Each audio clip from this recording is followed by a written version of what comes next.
All the praises are for Allah Almighty and a bundle of duroos on beloved Prophet Muhammad sallallahu alaihi wasallam. Dear students, today I am going to teach you English grammar and the topic is tenses. Keep in mind that there are three main tenses और तीन बड़े ज़माने हैं जिनको हम past, present और future कहते हैं. पास्ट को उर्दू में माजी या गुजरा हुआ, प्रेजेंट को हाल या मौजूदा,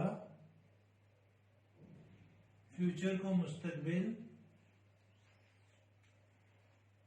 या आने वाला वक्त. ये तीन मेन टेंसेस हैं या मेन ज़माने हैं.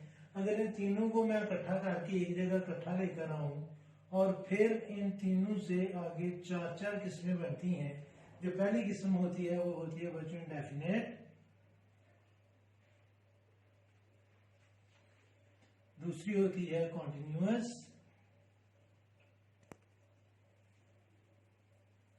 तीसरी है परफेक्ट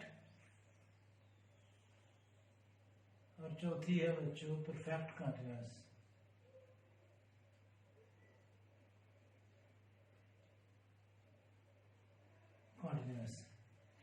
पास्ट की पहचान ये है कि इस फिक्रे के आधार पर था, थी, थे या ये और अलफ आता है. प्रेजेंट की पहचान ये है कि इस फिक्रे के आधार पर है, हैं, हूं वगैरह आता है. और मुस्तकबिल के आधार पर आता है गा, गी, गे. अब जो इंडेफिनेट है इसमें अमूमन सच्चाई पाई जाती है या आदत पाई जाती है, यानी कि ये आदत को शो करता है. जैसे मैं नमाज पढ़ता हूँ, वो स्कूल जाता है. कंटिन्यूअस में किसी काम के मौजूदा वक्त में जारी रहने को हम कंटिन्यूअस कहते हैं. परफेक्ट का मतलब होता है कि मैंने कोई काम शुरू किया और वो खत्म हो चुका है, जैसे मैं नमाज पढ़ चुका हूँ. और परफेक्ट कंटिन्यूअस का मतलब है कि पास्ट में या प्रेजेंट में ही हमने कोई काम शुरू किया और वो अभी भी जारी है, जैसे वो 2 दिन से पहाड़े याद कर रहा है. तो अगर आप गौर करें तो इस पास्ट के भी ये चारों हैं, यानी कि हम पढ़ेंगे past indefinite, past continuous, past perfect और पास्ट परफेक्ट कंटिन्यूअस. फिर present indefinite, present continuous, present perfect और प्रेजेंट परफेक्ट कंटिन्यूअस.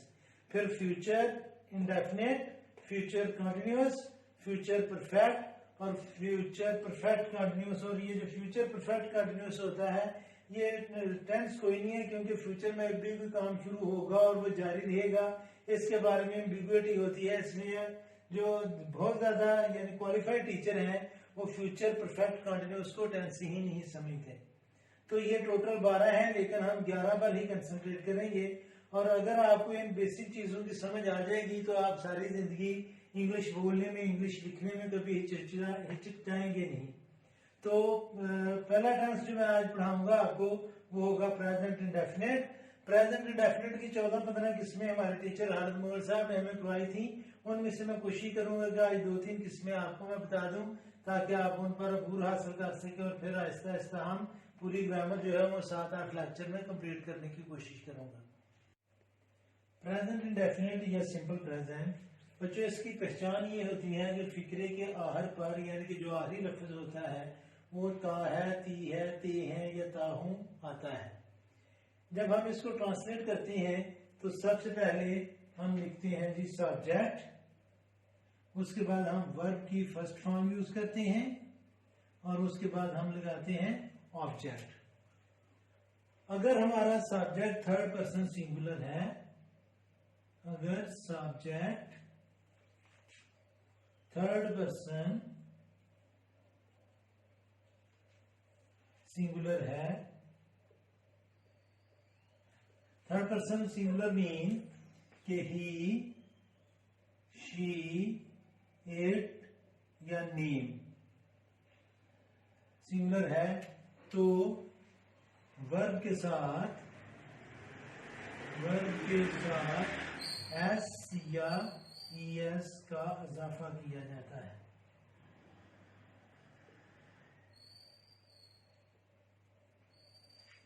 दोबारा बच्चों सुनिए कि ये जो वर्ड मैंने यूज किया है, अगर सब्जेक्ट थर्ड पर्सन सिंगुलर है, पर्सन जो है ये तीन किस्म के पर्सन होते हैं, फर्स्ट पर्सन, सेकंड पर्सन और थर्ड पर्सन।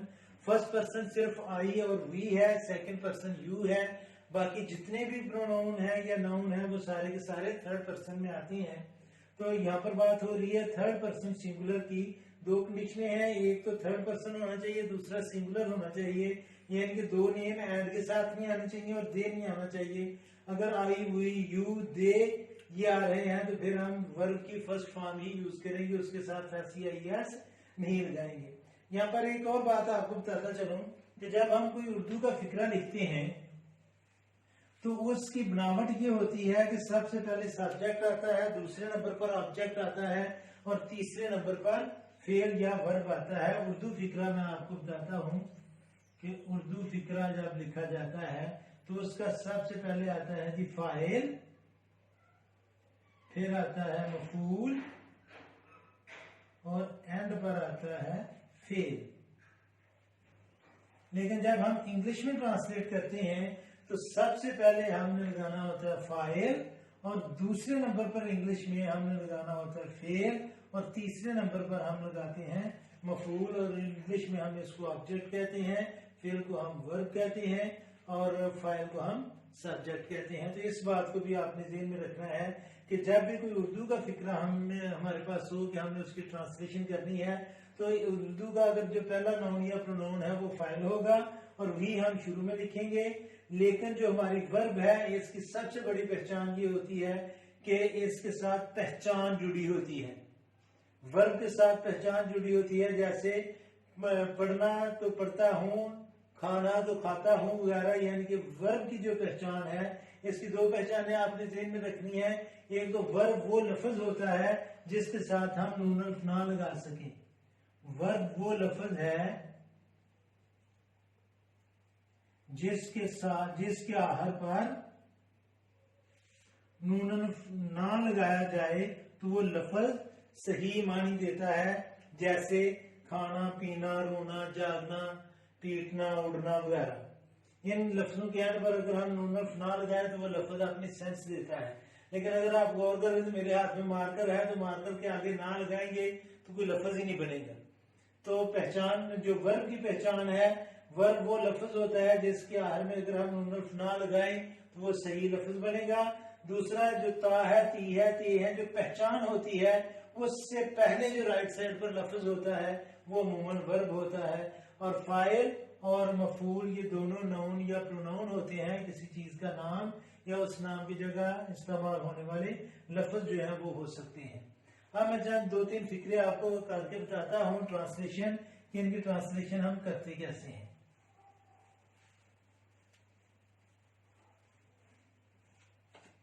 जैसे जी एक फिक्रा है कि अली सच बोलता है, सच बोलता है।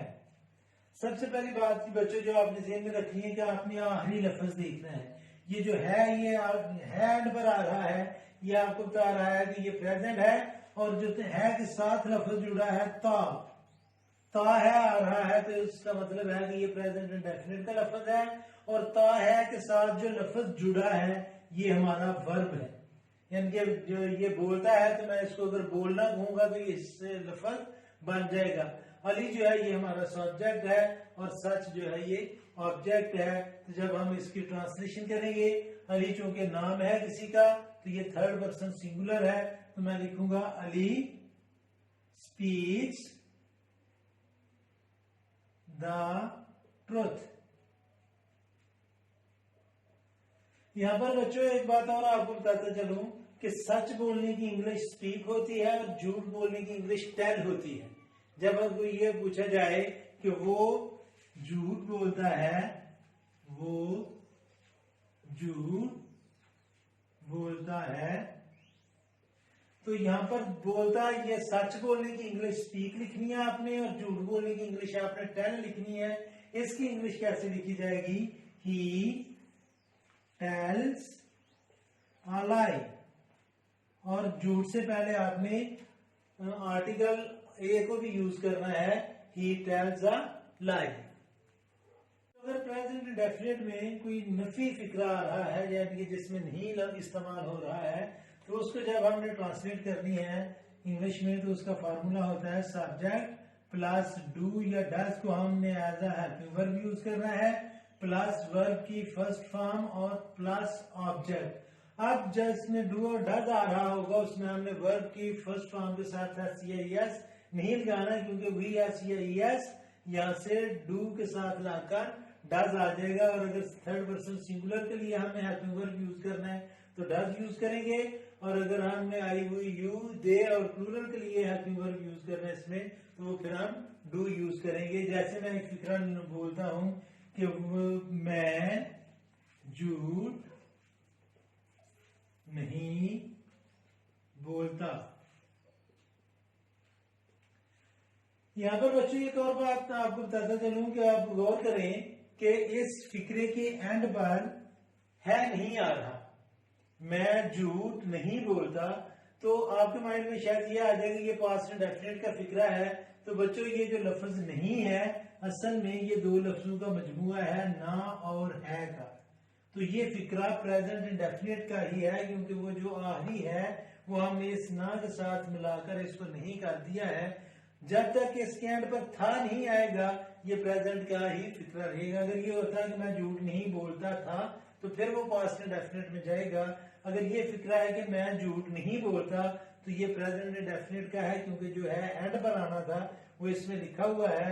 तो अब जब आई आएगा तो आई के लिए हमने डू यूज कर रहा है क्योंकि आई थर्ड पर्सन सिंगुलर नहीं है। तो इसकी ट्रांसलेशन की जाएगी I do not tell lie. अब बच्चों आपने 5 से 10 फिक्रे आपने अपनी लाइफ से लेकर उनको ट्रांसलेट करने की कोशिश करनी है प्रेजेंट इंडेफिनिट में और आपने खुद से फिक्रे बनाने हैं, बुक से नहीं देखना। कोशिश करें कि आप वो फिक्रे बनाएं जो आपके अपनी जिंदगी के हैं और जिसके एंड पर ता है ती है ते है और उसको आप ट्रांसलेट करें। इंशाल्लाह ताला कल मैं आपको मजीद इसी टेंस के बारे में बताऊंगा।